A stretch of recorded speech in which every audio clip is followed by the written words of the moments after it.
Bonjour à toutes et bonjour à tous et bienvenue sur la tribune pour cette étape bordelaise de la rentrée de la tech. La rentrée de la tech, c'est une série de conférences avec l'écosystème French Tech partout en France, organisée par la rédaction de la tribune du 7 au 18 septembre avec la mission French Tech et Europe 1. Après le débat à Lille hier sur la cohésion territoriale, ce matin à Bordeaux, nous allons tâcher pendant une heure d'explorer les multiples relations entre les startups et les ETI, ces entreprises de taille intermédiaire. On parle d'une vaste catégorie, hein, puisque cela va de la grosse PME de 150 salariés à un quasi grand groupe, hein, jusqu'à 5000 salariés. Comme les startups, les ETI sont une force incontournable en Nouvelle-Aquitaine, avec un club des ETI pionniers créé dès 2013 et qui rassemble aujourd'hui 80 entreprises pour leur permettre de mieux travailler ensemble. Les coopérations avec les startups sont potentiellement nombreuses. Elles ne sont pas toujours évidentes. On peut parler de partenariats, de R&D, d'investissement financier, de relations fournisseurs ou même de rachat pur et simple, d'adossement à mettre en œuvre. On va en parler ce matin et pendant une heure, pour en parler, j'ai 4 intervenants bordelais autour de cette table ronde numérique. Je les remercie d'être avec nous. Patrice Boyer, bonjour, vous êtes Innovation Business Advisor chez Y by BNP Paribas. Bonjour à tous. Sabine Jean, bonjour, vous êtes la fondatrice et dirigeante de The A-Lab Sustainable Innovation et Bonjour à déléguée tous. régionale au Conseil national des achats.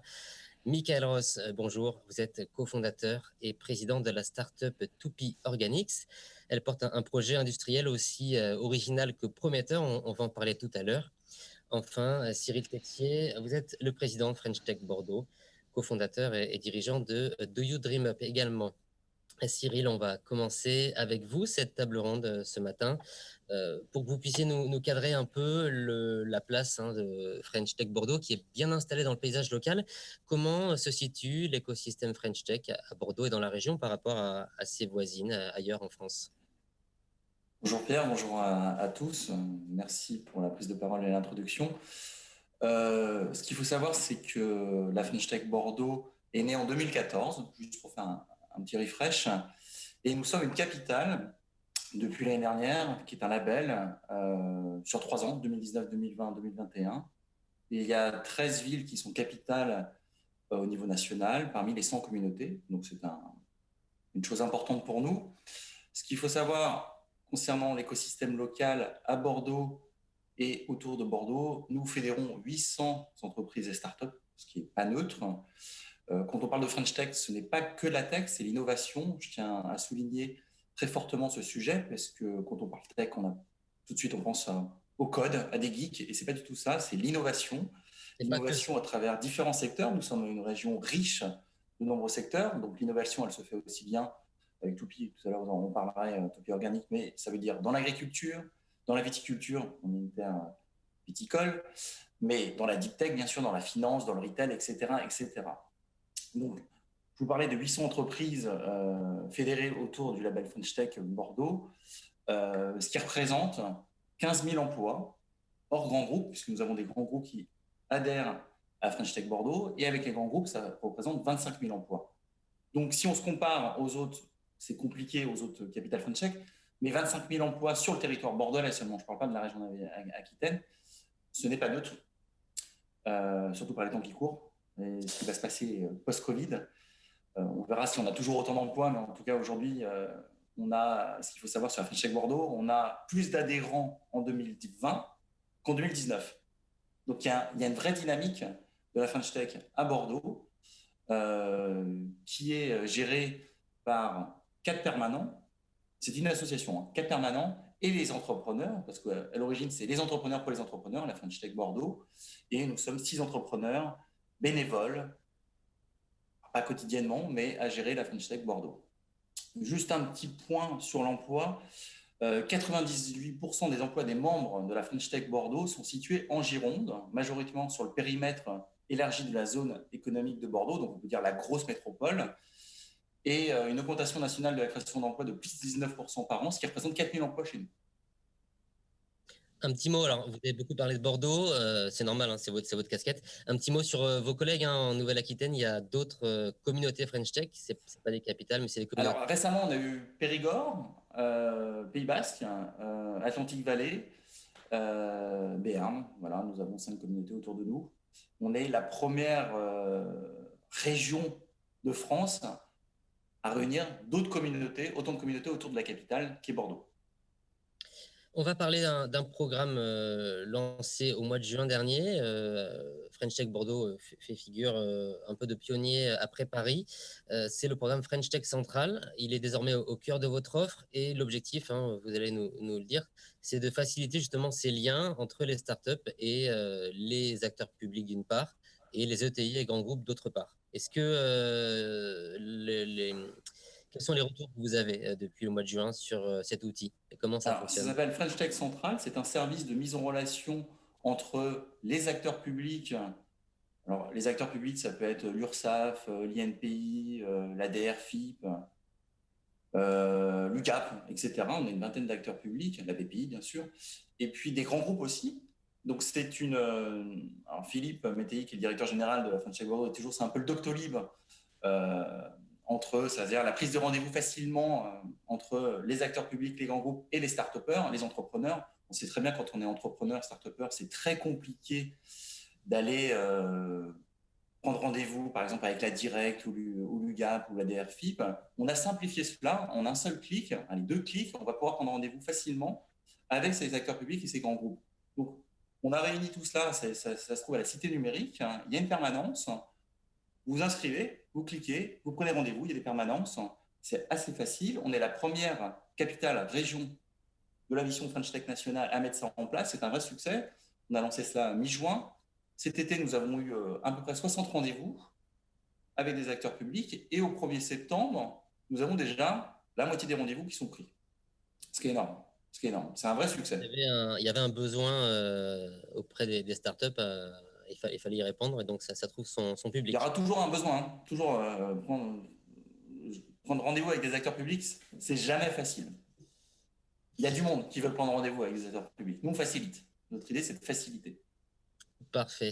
Patrice Boyer, je me tourne vers vous. Alors, prendre rendez-vous avec des acteurs publics, c'est compliqué. J'espère que c'est plus facile avec la BNP. Avec des Votre C'est banquiers, plus oui. facile. Alors, si je peux me permettre, c'est plus facile avec French Tech Central. Hein. On est bien d'accord. Hein. votre job hein, chez BNP, c'est de conseiller vos clients ETI, PME, grands comptes sur leur politique d'innovation, sur leur stratégie d'approche des startups. Quelles sont vos recommandations en la matière et quels sont les outils que vous proposez? Alors, pour commencer, je vais peut-être situer un petit peu le dispositif, effectivement, puisque, comme l'a dit Cyril Texier, nous aussi, on a une certaine antériorité, puisqu'on a mis en place un dispositif dédié aux startups depuis 2012 au niveau national. Donc ça, c'est intéressant, parce que c'est la genèse de la suite, en fait. C'est-à-dire que autant les ETI, on était banquier d'ETI depuis très longtemps, hein, on est connu pour être banquier plutôt de grosses entreprises. Le segment des startups, on l'a adressé depuis 2012 avec un dispositif dédié, c'est-à-dire des chargés d'affaires qui ne font que ça, donc qui ont comme clients uniquement des startups et qui sont totalement intégrés dans l'écosystème. Et le parti pris qu'on a eu dès le départ, et je pense que là c'était assez malin pour la suite et faire le lien avec notre sujet d'aujourd'hui, c'est qu'on a mis ces personnes au sein de nos centres d'affaires qui eux-mêmes gèrent habituellement plutôt des grandes entreprises. Donc plutôt des types ETI et belles PME, on va dire. Donc du coup, le lien s'est fait un peu naturellement dès le départ. Dès 2012, il y a eu des premiers sujets de contact individuel. Ça a été un peu artisanal, hein, c'est-à-dire voilà, un chargé d'affaires qui suit une ETI, qui discute un sujet, le chargé d'affaires qui suit une startup, qui pense avoir une startup qui peut répondre au sujet. Les rendez-vous étaient organisés comme ça. Donc, ça a été une première démarche. Et en fait, assez vite, il est apparu qu'il y avait effectivement un besoin des deux côtés. Hein. Nous, nos clients start-up étaient très demandeurs de contact avec les ETI. Nos clients ETI se posaient beaucoup de questions sur l'écosystème start-up qui, comme disait Cyril Texier, était en montée en puissance à cette période-là, hein, 2012, 2013, 2014. Donc l'idée, c'est que depuis 2014, on a professionnalisé entre guillemets la démarche et on a organisé des outils et des process dédiés à cette mise en contact startup ETI à travers plusieurs biais, hein, c'est-à-dire un côté local avec en organisant des mini événements entre quelques startups et quelques ETI cliente de BNP Paribas en local. Donc ça, c'est sous forme de pitch, ce qu'on appelait des Y Connect. Hein. Y, c'est notre label innovation, c'est tout ce qui touche aux dispositifs des entreprises innovantes, donc pour We Are Innovation. Et en fait, on faisait ces événements, une dizaine de startups, une dizaine de TI, et ça créait déjà du lien. D'ailleurs, c'était très intéressant de voir que souvent, ça crée du lien aussi entre ETI, PME, entre elles. Hein. Donc, les écosystèmes sont quand même très silotés, hein, on a beau dire. Au niveau national, depuis 2014, on a un programme totalement dédié au sujet, avec l'idée d'aller vraiment démarcher nos clients ETI, les rencontrer, découvrir un peu sur quoi ils travaillent et quels sont les points entre guillemets où ils bloquent en termes d'innovation, ou en tout cas ils auraient besoin de recourir à ce qu'on appelle l'open innovation, qui peut se faire notamment avec des startups, pas forcément, mais notamment avec des startups. Et là, l'idée, c'est de leur mettre à disposition notre dispositif, notre réseau. Donc aujourd'hui, nos banquiers spécialisés, ils couvrent quand même 3000 startups en France. On a quand même pris des participations dans 30 fonds de capital risque ou d'amorçage, dans notre propre équipe de venture capital. Donc tout ça, sans parler des partenariats, notamment avec la Tribune, tout ça nous donne quand même une vision du marché startup qui nous permet d'aller sourcer, et surtout, ça on insiste énormément là-dessus, d'aller qualifier les startups pour s'assurer que la pérennité, c'est un grand mot, mais en tout cas, le sérieux du projet, le sérieux de l'équipe, et que le feed devrait passer un minimum. Et à partir de là, on peut enclencher un process de sourcing, de qualification, de présentation, et y compris d'accompagnement sur le co-développement, parce que nous, on va viser vraiment un sujet de co-développement, c'est-à-dire qu'on ne va pas faire du M&A, on n'a pas cette approche-là, en tout cas pour ma partie.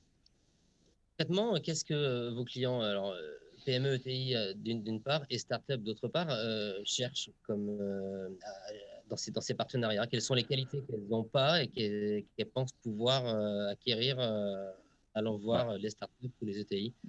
Pour les ETI, c'est une évidence, mais c'est quand même, ça reste vrai, c'est évident. L'idée de nouvelles méthodes de travail, beaucoup plus agiles, beaucoup plus ouvertes sur l'extérieur aussi. Hein. Donc ça, c'est très fort parce qu'on se rend compte que c'est un des premiers sujets quand même finalement.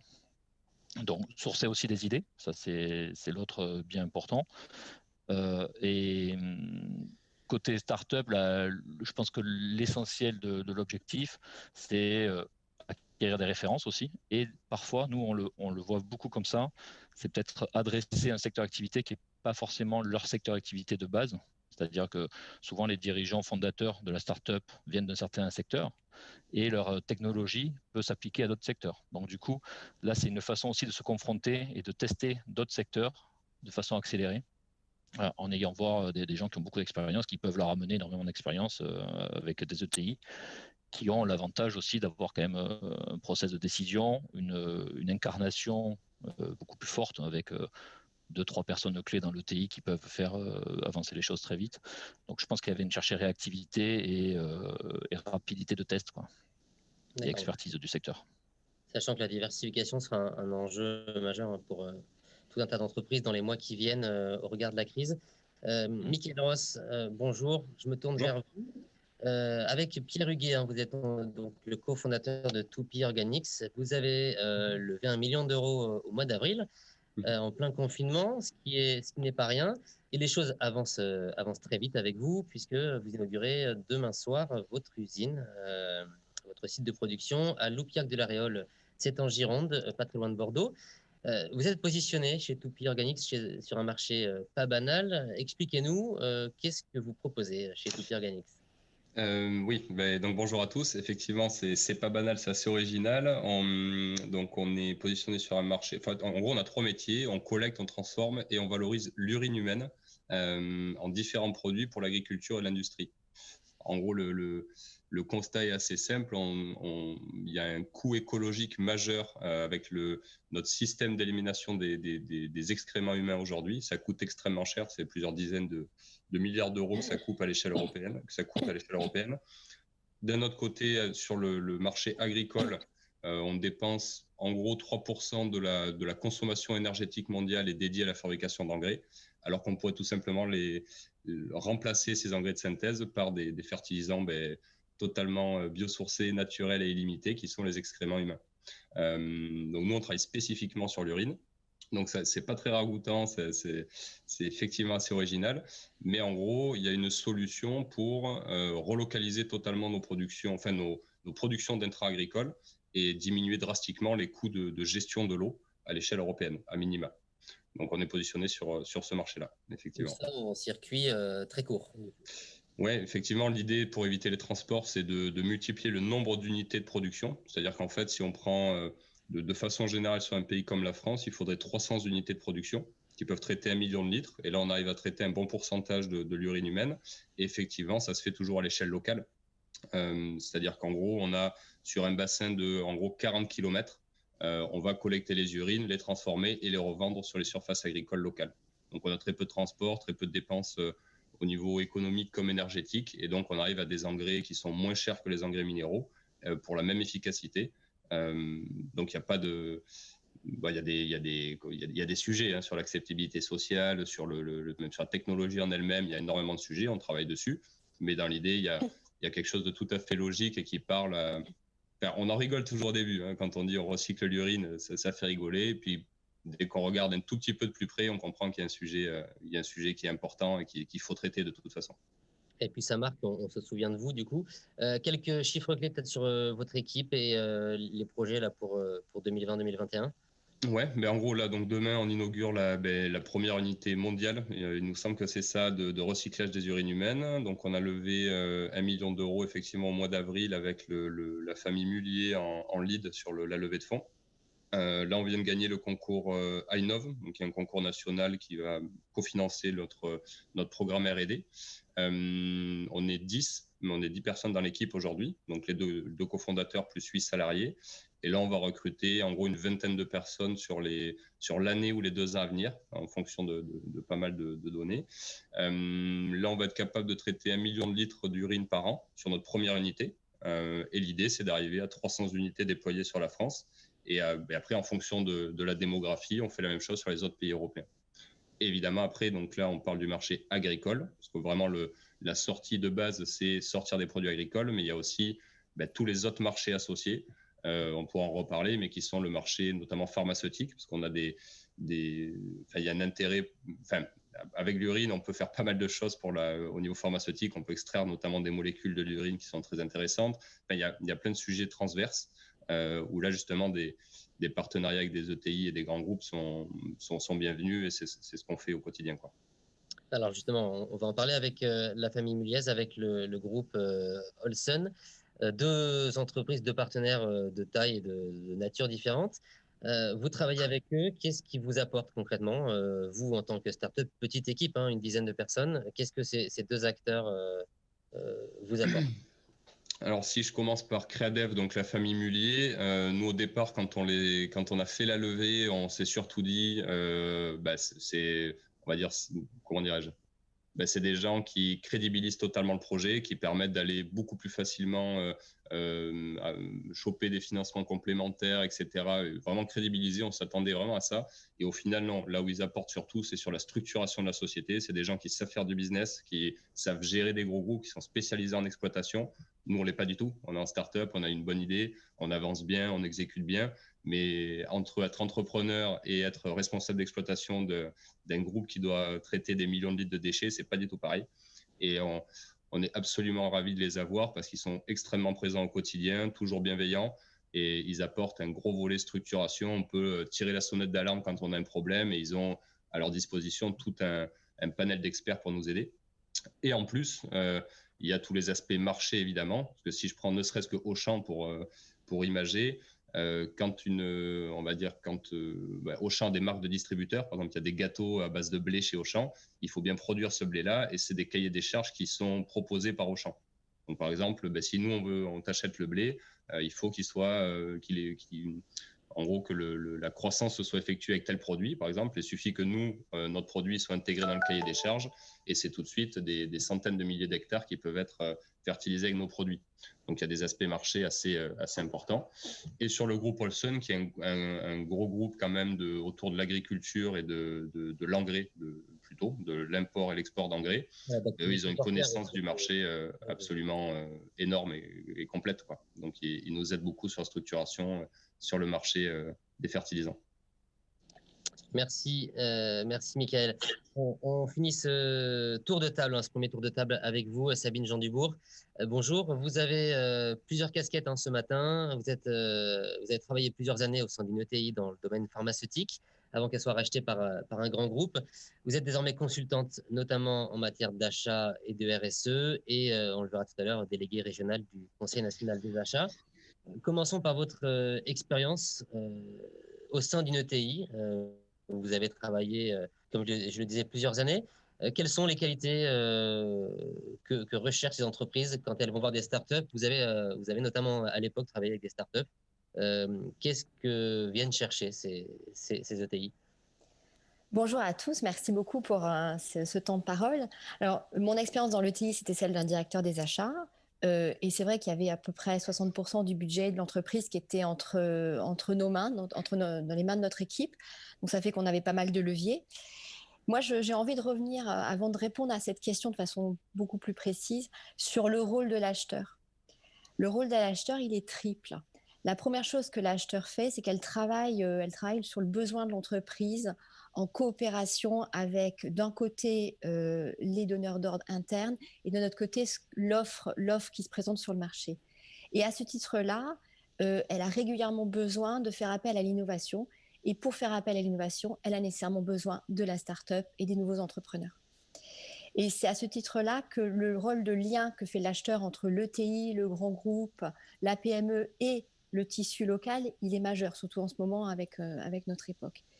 Et l'innovation, elle va la chercher dans la start-up et elle trouve en plus dans la start-up, comme disait Patrice Goyer, de l'agilité, de la rapidité de décision, de la créativité, et tout ça en complément avec ce que disait Michael, de la structure qu'a l'ETI de son côté. L'ETI, elle a des process, chacun a son rôle, sa responsabilité. Il y a des experts extrêmement pointus dans les ETI et il y a des experts aussi extrêmement pointus et créatifs dans les startups. Donc l'alliance de tout ça fait qu'on arrive à sortir des projets qui sont innovants et qui permettent de faire grandir la startup tout en faisant grandir ou continuer à se développer l'ETI. Voilà, ça c'est le premier rôle de l'acheteur. Le deuxième rôle de l'acheteur se situe au niveau de la relation fournisseur. Et là, dans la relation fournisseur, il y a 3 niveaux d'échange. Il y a l'échange d'informations, il y a l'échange de données, de data, et il y a aussi l'échange de le flux financier. Et là, l'ETI, elle a intérêt à respecter plusieurs choses, c'est-à-dire qu'elle a intérêt à être clean dans ses échanges de data, parce que la protection de la propriété intellectuelle de la start-up, elle doit être assurée par la relation entre les deux parties. Ensuite, quand le produit a été développé, le bénéfice du développement du produit, il doit autant bénéficier à l'ETI que à la start-up. Enfin, je pense que Michael est complètement d'accord avec ça. Et derrière, il doit y avoir une relation complètement partenariale, transparente, juste, équilibrée, pour qu'il n'y ait pas non plus de situation de dépendance qui se crée entre le plus petit et le plus grand. Et ça, c'est quand même un travail d'équilibrisme. Et l'acheteur est là pour garantir une relation qui est idéale pour les deux parties. Et la troisième chose sur laquelle l'acheteur travaille, et ça, Patrice a utilisé le mot de qualification du fournisseur. Donc, les acheteurs ont 2 types de fournisseurs dans leur panel. Ils ont les nouveaux, ceux qui vont rentrer, qu'on doit qualifier pour répondre aux exigences de compliance, mais aussi aux valeurs de l'entreprise, de l'ETI. Et puis, il y a aussi tout le panel historique de fournisseurs qu'on doit qualifier pour faire monter en compétences, parce que l'idée, c'est que le fournisseur, il est rentré un jour, et si on ne le fait pas monter en compétences, il sera obligé de sortir un autre jour parce qu'il n'aura pas suivi l'évolution de l'ETI ou l'évolution de la société. Donc voilà, le gros rôle de l'acheteur et les gros défauts et les grosses choses à regarder quand on est en ETI. Alors justement, sur cette rentrée de la tech, elle se fait dans un contexte particulier. On a eu le confinement, déconfinement. On a vu que ça a mis à l'épreuve pas mal de lignes d'approvisionnement, parfois très lointaines, parfois même exotiques. Au sein du Conseil national des achats et même en tant que consultante, vous préconisez des stratégies d'achat plus responsables, peut-être plus locales parce que plus sûres et on l'espère plus qualitatives. voilà, comment vous vendez ça aux ETI, aux acheteurs, et quel est est-ce qu'ils accueillent ce message avec bienveillance, avec intérêt? Écoutez, je pense que la meilleure chose qui fonctionne, c'est quand on a été soi-même exemple à ce niveau-là, quand on a soi-même réussi à relocaliser pas mal d'achats et travailler avec des startups. Travaille notamment avec une startup qui s'appelle M2I sur la relocalisation de la chimie avec de la chimie verte, des choses qui étaient fabriquées très très loin. Et donc, ces succès montrent que c'est possible.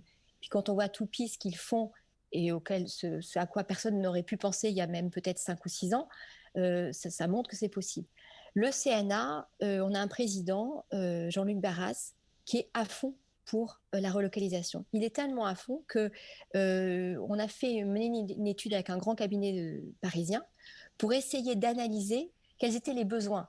Parce que on parle de relocalisation, il faut déjà savoir de quoi on parle, quels sont les besoins qu'ont les entreprises en France en achat.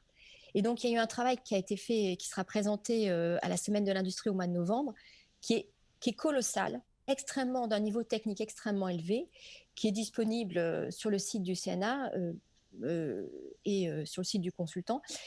Et donc, ce travail-là permet de montrer quels sont les besoins et quelles sont les solutions qu'on peut proposer. Et on a identifié 58 produits que l'on peut relocaliser. Je ne donnerai pas de détails ici parce que ce n'est pas l'objet. Et 58, effectivement. Voilà, et on est vraiment persuadé au CNA que c'est par les politiques achats qu'on peut vraiment influer sur la relocalisation, parce qu'on a énormément de poids dans l'entreprise. La plupart des entreprises, on a énormément de poids. Quand je parle de 60% dans mon ancienne expérience, c'est une moyenne pour la part achat dans les entreprises industrielles. Alors, sur ces questions, on a vu, il y a eu beaucoup de discours sur le monde d'après, plus local, plus solidaire, plus territorial. Patrice Boyer, je voudrais vous entendre sur ces réflexions, peut-être pas encore un phénomène, mais au moins ces réflexions chez vos clients. Certains réfléchissent à relocaliser une partie de leurs fournisseurs. Alors, il s'agit bien évidemment, c'est pas tout ou rien, c'est pas 100% Nouvelle-Aquitaine ou 100% français, mais ça peut. Vous avez constaté qu'il y a des vrais changements de paradigme là-dessus? Alors, parler de façon macro, ça me semble un peu compliqué, un peu tôt pour en parler. Après, c'est vrai qu'on a notamment un service spécialisé dans le conseil, dans les relations internationales, et c'est vrai qu'on voit des clients mandater cette équipe-là pour sourcer des fournisseurs plus proches. Alors, pas forcément au niveau français, mais au moins au niveau européen. On a un cas très précis à Bordeaux, justement, d'une belle ETI qui a eu cette démarche-là et qui était aujourd'hui exclusivement sourcée en Asie. Et du coup, qui veut absolument diversifier. Elle restera avec une partie sourcing Asie, il y a pas de, faut pas se leurrer. Mais en tout cas, il y a une démarche enclenchée et ça, c'est une première chose. Après, je pense que sur la partie rapatriement, ou alors sans aller jusqu'à rapatriement, mais peut-être réinvestissement dans les outils de production en France. Enfin, moi, je pense que autant cette partie sécurisation, proximité, impact aussi, impact écologique qui est non négligeable, va peser de plus en plus dans la balance. Après, je pense que les dirigeants de TI resteront très pragmatiques aussi et feront en fonction de contraintes certaines, parfois en tout cas fortes, pour avoir des sites de production aussi disséminés un petit peu partout, ne serait-ce que pour suivre leur propre marché. Donc, ça sera sur du long terme qu'on pourra en parler. Il y a une tendance, par contre, là, qui est assez nette aussi, c'est plutôt sur la partie distribution, où on a vu pas mal de clients venir vers nous pour en tout cas nous exposer une stratégie de changement de mode de distribution beaucoup plus direct, beaucoup plus local, moins intermédiaire du coup. Donc ça, je pense que c'est quelque chose de beaucoup plus rapide à mettre en place et c'est certainement un sujet, notamment dans tout ce qui est agro.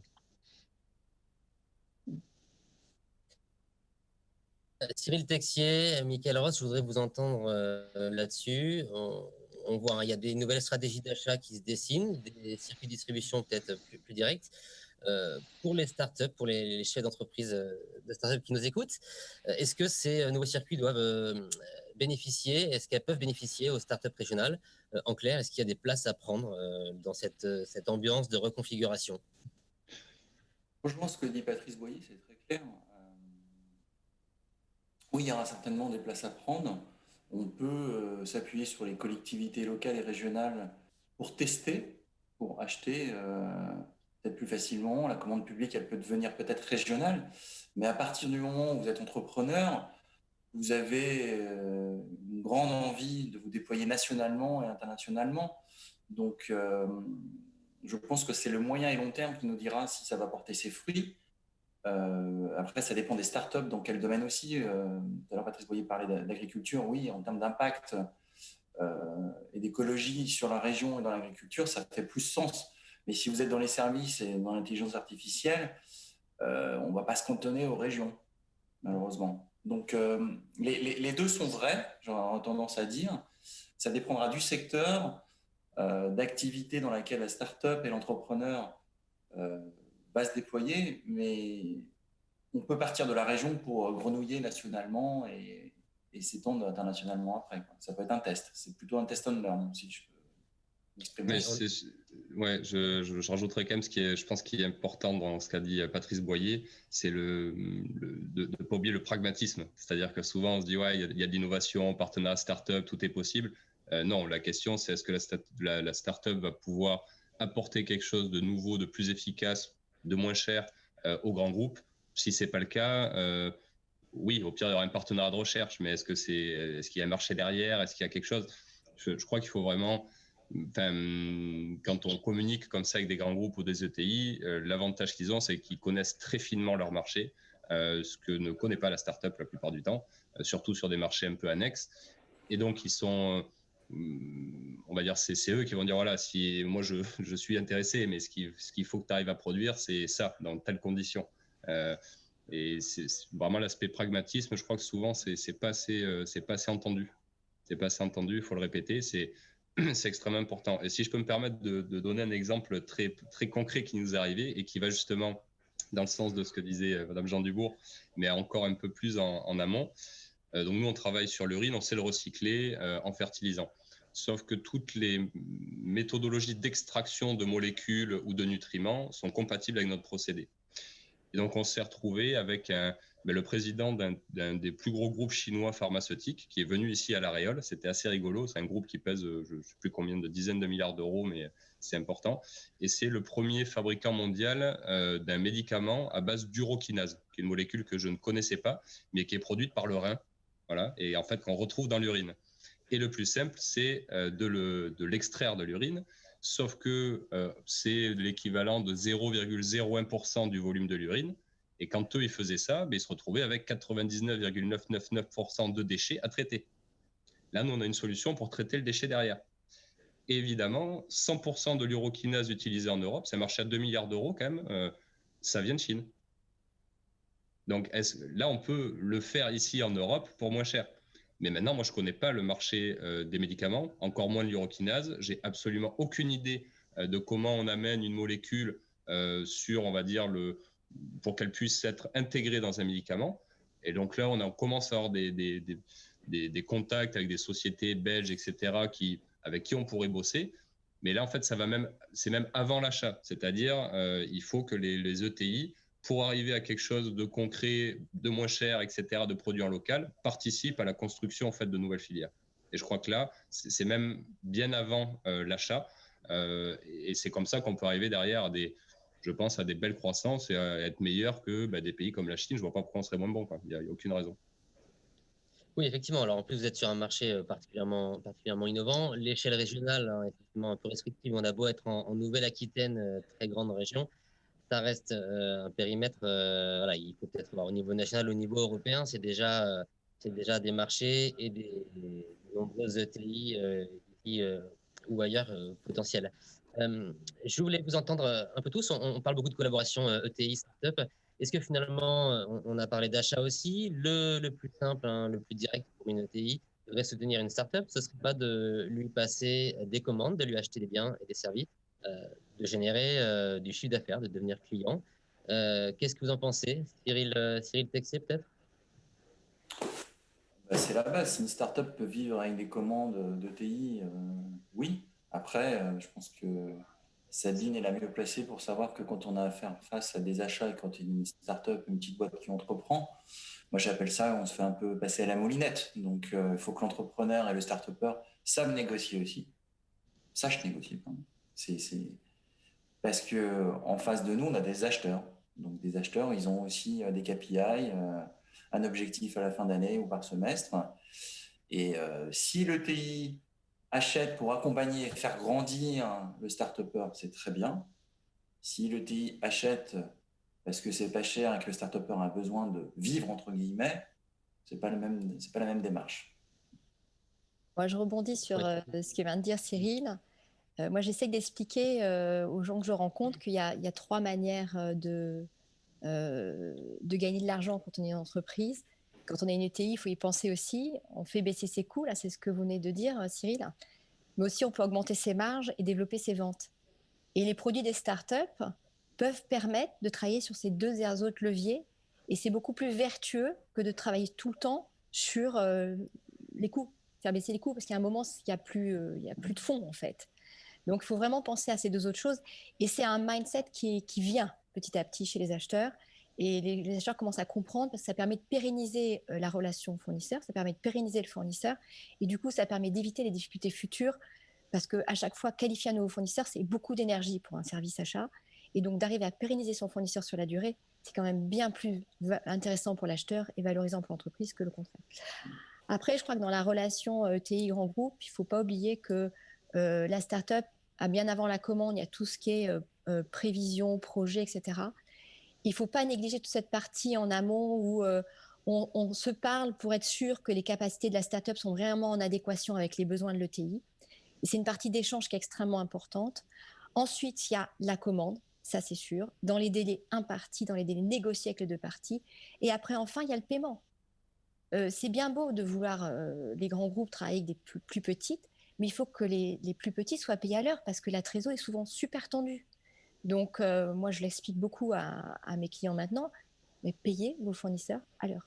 Si vous voulez vous Très bien, Sabine. voir dans 10 ans. Surtout les plus petits et les plus fragiles. On a vu l'importance de ces délais de paiement pendant la crise là, au printemps. Je veux juste rebondir, Pierre. Ce que dit Sabine, c'est très juste. Quand un grand groupe ou une ETI rencontre un start-upper, généralement, il est intéressé par le métier, par le produit ou par le service qu'il propose, parce que ça va apporter un plus à l'ETI ou au grand groupe. Après, donc, on va parler projet, mise en place, si je parle de logiciel, mais on va avoir tout un aspect sécuritaire qui va arriver dans un grand groupe. Si on parle de data et de protection de data, généralement, c'est des tableaux Excel qui font 200 lignes, et j'exagère pas, qui sont en anglais. Pour un start-upper, c'est pas évident. Et puis après, in fine, il y a les achats. Et les achats, il va falloir qu'ils se relisent et qu'ils comprennent les enjeux du projet, des métiers, qu'est-ce que ça va impliquer, la data, le RDPG, etc., etc., etc. Donc, c'est pas évident pour la fonction achat de comprendre tous les enjeux du start-upper et de son service projet à côté pour dire « OK, on y va ». Oui, parce qu'en fait, si le rôle de l'acheteur peut enlever cette casquette, négocier les coûts à tout prix. Ça, c'est pas. Oui, parce que l'acheteur, Cyril, en fait, on a le tort de ne pas l'inviter dès le départ. L'acheteur, s'il est invité dès le départ et il est cortiqué comme tout le monde, c'est-à-dire qu'il est capable de comprendre un projet même complexe. Quand moi, j'ai travaillé avec ma start-up en chimie durable, le projet était extrêmement complexe. Techniquement, je ne suis pas ingénieur, mais j'ai pu comprendre. Et quand Michael explique son urine, le principe actif qu'on tire de l'urine, etc., tout ça, eh bien, si les échanges projets incluent l'acheteur dès le départ, mais l'acheteur va sortir de la discussion basique prix avec le start-upper. Il va comprendre tout l'intérêt qu'a la start-up, l'intérêt technique, et quelque chose qui ne peut pas se quantifier et sur lequel il doit lâcher. Mais plus largement, ça va être la philosophie et l'ADN du groupe où se trouve le service achat pour comprendre qu'on peut faire évoluer d'autres petites boîtes, des start-upers, des entrepreneurs qui vont faire avancer le business. Si je peux m'exprimer ainsi. Et puis, là-dessus, votre témoignage de start-upper, est-ce qu'on se fait passer à la moulinette quand on va discuter avec des ETI ou des grands groupes? Et pour vous, on en a parlé il y a quelques jours, l'objectif d'avoir des commandes sonnantes et trébuchantes n'est pas forcément prioritaire ni une fin en soi. Mais enfin, non, j'en peux pas dire ça. Évidemment, avoir des commandes, c'est super prioritaire. Non, mais je pense que là, il y a 2 niveaux. En gros, les startups sont pas là pour qu'on leur offre la charité ou je ne sais quoi. Enfin, c'est une ETI ou un grand groupe doit acheter parce que le produit est meilleur. Je veux dire, si c'est acheté pour faire vivre l'écosystème French Tech, autant fermer tous nos boutiques tout de suite et retourner élever des poules, quoi. Donc ça, déjà, je pense que c'est pas la bonne façon de raisonner. financer des projets d'innovation, c'est le boulot des VC, des banques, de l'État. C'est pas aux ETI de financer les projets des startups. Donc là, c'est un autre sujet, vraiment. Comment on fait pour financer des projets qui vont pas ramener des commandes tout de suite? Ça, c'est un vrai sujet.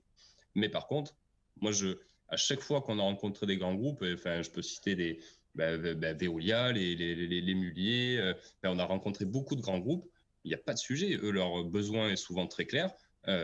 C'est construis ton offre, va au bout, et dès que tu es carré, on a bétonné, on y va. Il n'y a pas de... Et je crois que c'est ça la ligne. Il y a pas de... Est-ce que les ETI doivent se forcer un petit peu à faire des achats auprès de startups? Je trouve que ce serait une erreur monumentale.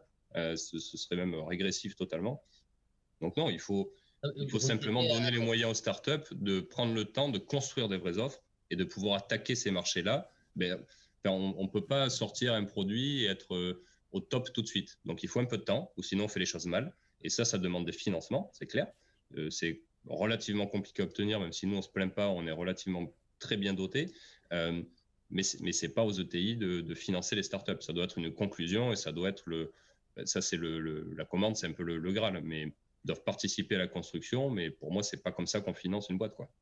Et attention aux commandes sans lendemain, c'est l'idée du coup de ces partenariats de confiance dans la durée qui peuvent se monter là avec vos investisseurs notamment sur Méliès et Alcen. Patrice Boyer, un mot là-dessus peut-être? Oui, je pense que je rejoins tout à fait ce qui vient d'être dit par Michael, mais l'idée c'est de bien distinguer la partie développement de l'offre, éventuellement en collaboration avec l'ETI. Et là, du coup, il faut trouver un modèle entre guillemets de facturation, mais on n'est pas d'après moi, je ne sais pas, ça serait intéressant d'avoir l'avis de Sabine, mais le process n'est pas du tout le même comme process achat de produits sur étagère.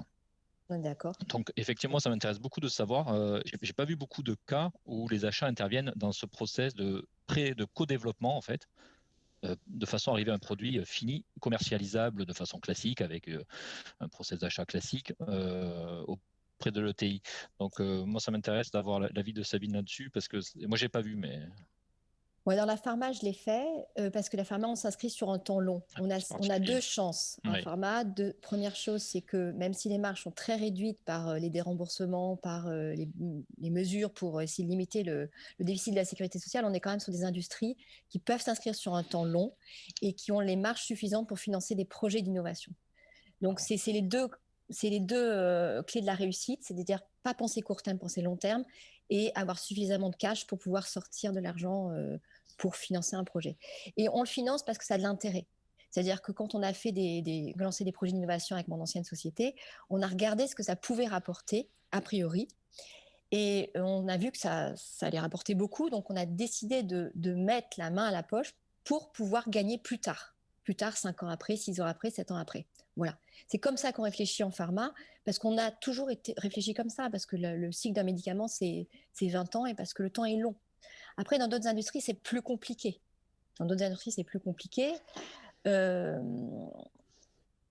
Donc voilà. Je ne sais pas si ça répond à votre question, Patrice. En fait, moi, ce qui m'intéressait de voir, c'est est-ce que vous avez constaté dans d'autres industries que la pharma, qui est très particulière, effectivement, l'intervention des services achats dès le stade de co-développement d'un produit, d'une offre entre une ETI et une start-up?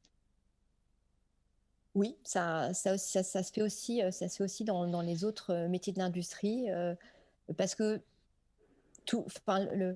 quand on parle là des batteries, par exemple, qu'ont développé la joint venture Total et PSA, ils vont travailler, vous en avez parlé, Pierre, dans les colonnes de la tribune, ils vont travailler en co-développement. C'est un bon exemple, ça. Le produit, il n'est pas connu et les services achats interviennent, puisque le directeur achat de la SAFT à Bordeaux, qui est quelqu'un qui est Océana aussi, intervient déjà très en amont dans ce projet-là. Donc, ça se passe aussi. Comment ? Là, on est entre deux industriels, on n'est pas tout à fait dans le même rapport de force. Ouais, mais alors, moi, si je peux compléter, moi, je suis créateur d'un logiciel, cofondateur depuis 10 ans d'Idu.ai. Généralement, dans le monde du logiciel, on fait un POC et les achats n'interviennent pas tout de suite. Donc, on fait un POC avec le métier, un proof of concept. Ouais. Et si ce POC est transformé, là, les achats vont arriver. Donc, on a une petite période d'essai, entre guillemets, hein, à nous de faire nos preuves. Donc, ils vont payer ce POC et certains services, ils vont chercher dans le budget innovation ou dans leur propre budget, parce que parfois ils ont un budget, pour financer ce POC. Et s'ils voient que ça se transforme, ils font appel en parallèle aux achats et c'est là que les achats rentrent en jeu. Merci. Je voudrais vous entendre tous les quatre sur une question pour les start-upers qui peuvent nous écouter.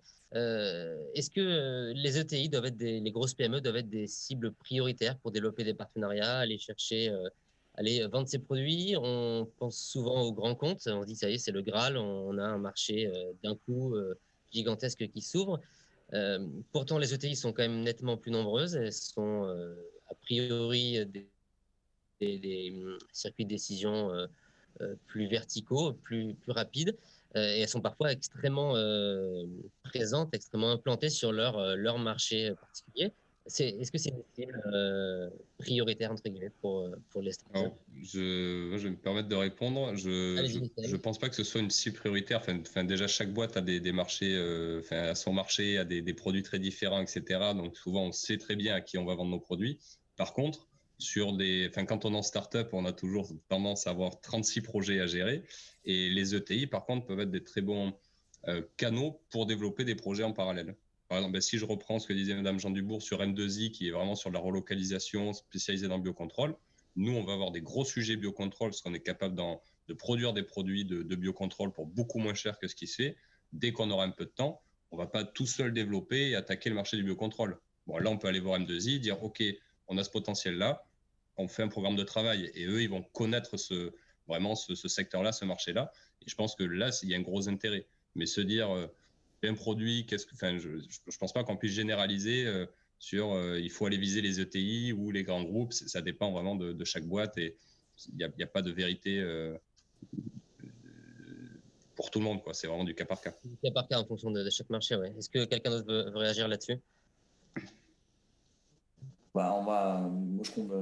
Je suis d'accord avec ce que dit Miguel, hein, on ne va pas cibler spécialement les ETI, ça dépend du type d'activité et du type de service ou de produit qu'on veut vendre. Un ETI peut être aussi un distributeur et parce que bien implanté sur son marché, un accélérateur de business, mais ce n'est pas une priorité. Tout à fait. Merci Cyril. Question également à tous. On a beaucoup parlé de produits, de technologies ce matin. Les startups Toupie Organics en est le meilleur exemple. De plus en plus se créent pour répondre à une défaillance de marché, résoudre un problème environnemental, une question de gaspillage, de mauvais emploi des ressources.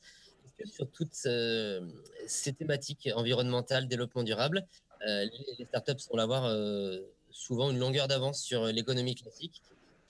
Les ETI, les grandes entreprises ont, au-delà de la tech, au-delà du numérique, de la technologie, ont à apprendre en matière de développement durable en fréquentant davantage ces startups, ces manières de réfléchir et de voir l'économie. Je peux prendre la parole éventuellement. Allez-y, Patrice. Je pense que oui, elles peuvent apprendre. Après, il faut remettre les choses en perspective. Hein. Les ETI, elles travaillent sur des produits depuis des dizaines d'années où les problématiques et les priorités n'étaient pas les mêmes. Donc, évidemment, c'est plus simple pour une startup qui démarre depuis quelques années d'avoir une conception qui intègre cet aspect-là dès le départ. Après, c'est un sujet qui revient systématiquement désormais quand même quand on discute avec des ETI sur la conception de nouveaux produits ou de nouveaux process. Le côté éco-compatible, entre guillemets, est systématique. Donc, l'effort, il démarre peut-être, mais en tout cas, il est bien présent. Après, ils ont un passif, entre guillemets, ils ont un stock de technologies et de process à convertir qui va forcément prendre du temps. Mais je crois qu'il y a une vraie démarche et les startups peuvent aider, mais c'est pas qu'elles soient plus c'est pas qu'elles soient en avance, entre guillemets, c'est qu'elles partent d'une feuille blanche. Oui, je pourrais rajouter je reprends mon exemple, là, c'est celui que je connais, mais nous, on a un petit partenariat avec Veolia, avec CED Environnement plus précisément, qui est la branche agronomie. Ils travaillent sur l'urine depuis peut-être 15 ans. Donc, on n'a pas du tout d'avance. Ils ont énormément étudié le sujet, etc. Sauf que nous, vu qu'on n'est pas justement dans ce métier-là et qu'on arrivait avec une autre vision, on a réussi à développer une techno qui est bien meilleure que ce qui avait été développé et qui va apporter une solution. Mais par contre, tout ce qui a été développé par Veolia peut nous servir. C'est-à-dire c'est du complément. Nous, on va solutionner un problème, mais en fait, ça crée une nouvelle filière, ça va se créer en additionnant plein de compétences, plein de savoir-faire. Et donc, il n'y a pas de question d'avance ou quoi. Sur une startup, elle a une idée bien précise sur un marché, une techno, un truc. Et c'est là que ça peut apporter. Mais je ne pense pas qu'il y ait beaucoup de startups qui aient énormément d'avance sur des grands groupes. C'est complémentaire, souvent. Le vrai sujet, c'est l'agilité et la rapidité de prise de décision qu'on a en start-up. Le circuit de décision, il est très court. On y va, on y croit. Et dans les grands groupes, c'est beaucoup de services, beaucoup de gens à convaincre en interne, mais ce n'est pas la priorité.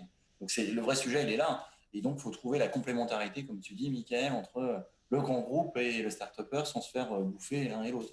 Tout à fait. Oui, une question de partage de partage de la valeur, ça c'est évident. Mais... C'est ça, parce que dans les grands groupes, il y a des gens très brillants, heureusement, mais malheureusement, le circuit de décision, je me répète, il est lent, il est long. Et c'est un processus qui, et puis malheureusement... on n'a pas toutes les idées. Même si on a les meilleurs, on n'a pas toutes les idées. Donc... Voilà.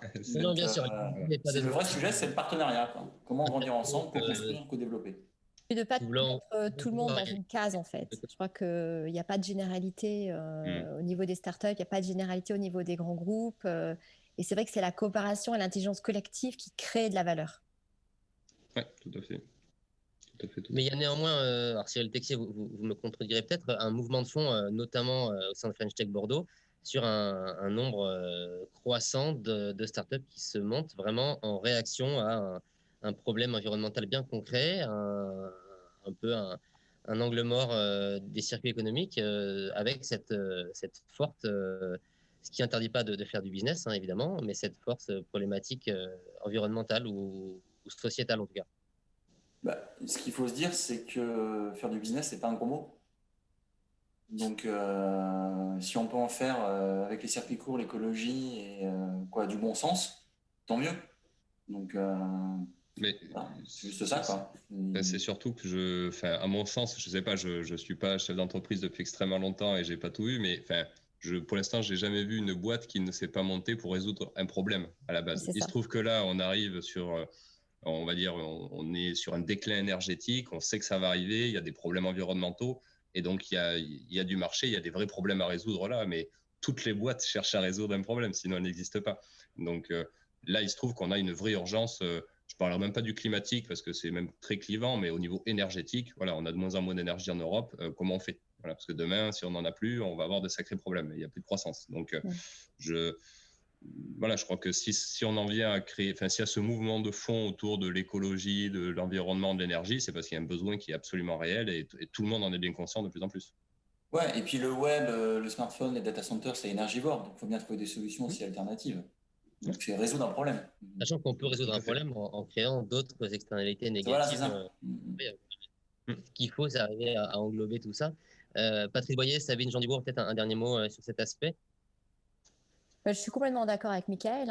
Les boîtes, elles existent parce qu'il y a un marché derrière. Sinon, elles ne restent pas sur le marché. Donc, il y a un vrai marché, il y a une vraie prise de conscience sur les enjeux environnementaux et sociaux et sociétaux. Et du coup, il y a des entreprises qui répondent à ces vrais enjeux. Et d'autant plus que avec le Covid, ça l'a montré, ça nous a touchés physiquement. Donc, à partir du moment où c'est une problématique qu'on énonce et que tout le monde sait, mais que ça ne vous touche pas physiquement, vous n'êtes pas trop enclin à agir. À partir du moment où ça vous touche physiquement, vous êtes encore plus enclin à agir. Donc, ce mouvement qui a commencé il y a quelques années, il va s'accélérer en post-Covid. Et moi, j'en suis persuadée et je le vois autour de moi. Mais c'est parce qu'il y a un marché. C'est parce qu'on va faire du business. Et ça, je suis comme Cyril. S'il n'y a pas de business, il n'y a pas d'entreprise.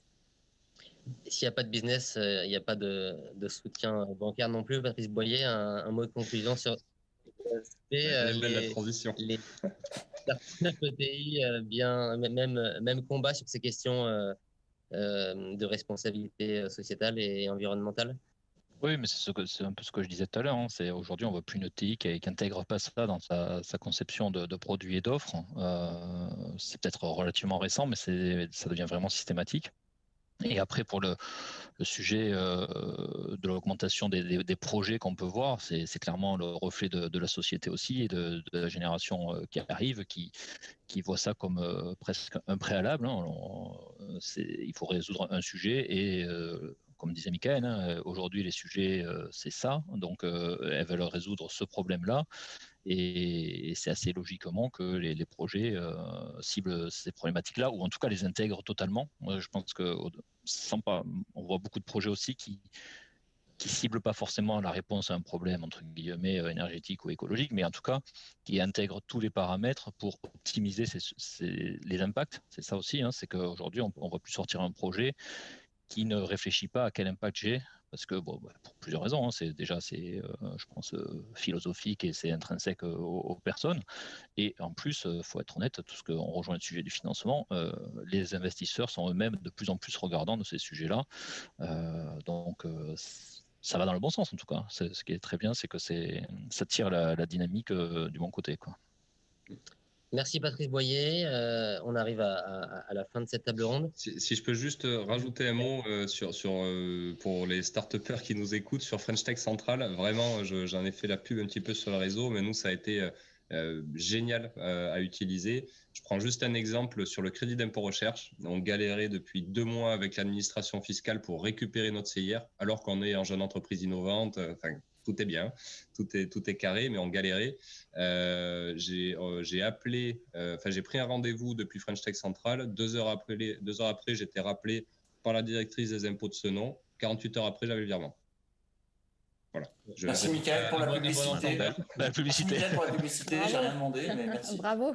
Non, mais c'est vrai, franchement. C'est pas toujours le cas, mais en tout cas, c'est un accélérateur. Et non, je pense qu'il faut même étoffer le nombre de contacts. Il y a des vrais gros sujets, notamment avec les agences nationales. Alors nous, c'est plutôt Engrais, donc c'est l'ANSES, mais il y a aussi au niveau du médicament, etc.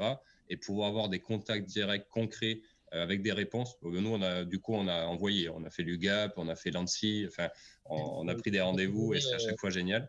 Mais je crois que si vous pouvez même étoffer le nombre de contacts auprès de l'administration publique, ce serait génial. C'est l'idée, mais on y va par étapes. Déjà, on veut que ça soit un succès. J'imagine. Ça fait déjà du boulot. Voilà, mais c'est vraiment super bien. Le message est passé. Bravo aux équipes. Merci à tous les 4 d'avoir joué le jeu de cette table ronde à distance. Il va falloir s'y habituer encore quelques temps. Merci à tous nos partenaires. À très bientôt sur la tribune. Dès demain matin, pour une table ronde avec les acteurs niçois pour parler de financement de l'innovation.